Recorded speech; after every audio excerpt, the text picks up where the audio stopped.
Well, good morning and a very big welcome to everyone here this morning. What we've just been watching up there is a few of those amazing moments, those highlights from that day I got back from the voyage around the world.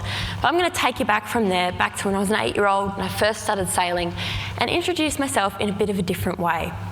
As an 8-year-old, I was the last kid you would have expected to sail around the world. I was scared of the water, scared of heights, didn't like going fast, didn't like getting wet, I didn't like getting sandy. I hated sailing the first time I tried. It was cold and it was wet and it was miserable. It just wasn't my thing. But my family were doing it. We were living on the water. We lived on a boat for quite a few years, actually. So I sort of got dragged along with it. And when then I was 11, and as we just heard, I read a bedtime story. Well, when my mum read me a bedtime story.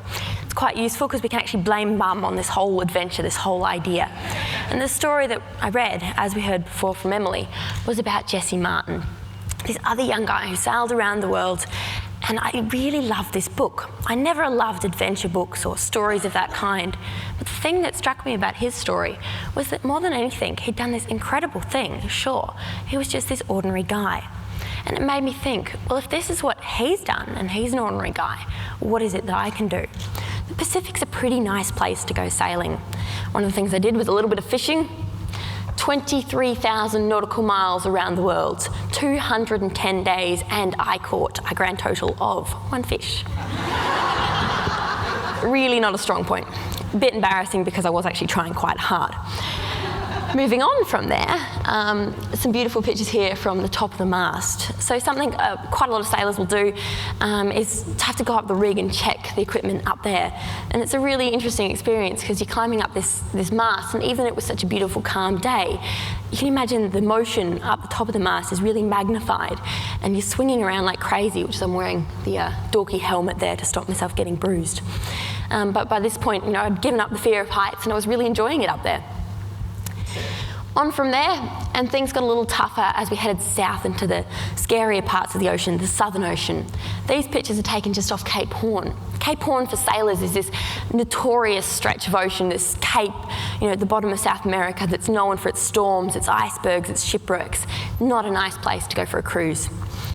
Inevitably, and past Cape Horn, we also struck a really, really nasty storm. It's something we knew was coming, but it doesn't make it any easier when it does hit. So in this storm, we experienced conditions worse than that of the really notorious Sydney-Hobart yacht race where 6 people lost their lives. We had, I think, conditions equal to a Category 4 cyclone. We're talking waves 10 metres high as probably the stage or something along those lines. It's scary.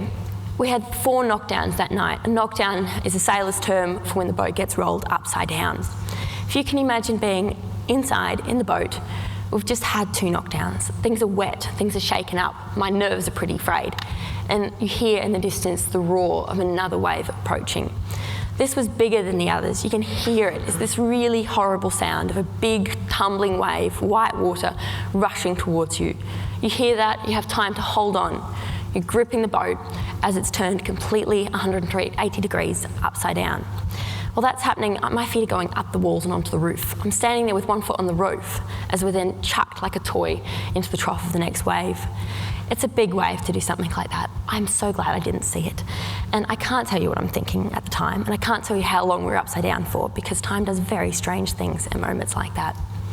We didn't have a nice, easy end to the voyage, but I think this picture is really special. It actually won quite a prestigious photography award, no credit to me, of course, because it really gives you a bit of perspective. This was a rough day, but it wasn't a particularly bad day.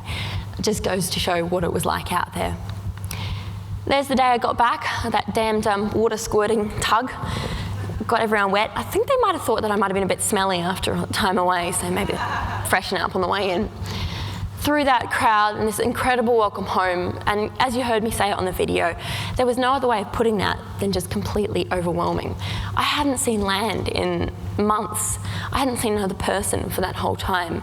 And the one thing that really stood out that morning as I arrived back was the smell of everything, which sounds really odd, but just the smell of land was just so vivid. And on top of that, there were colours, there were noises, there was my family and my friends. It was just too much to take in.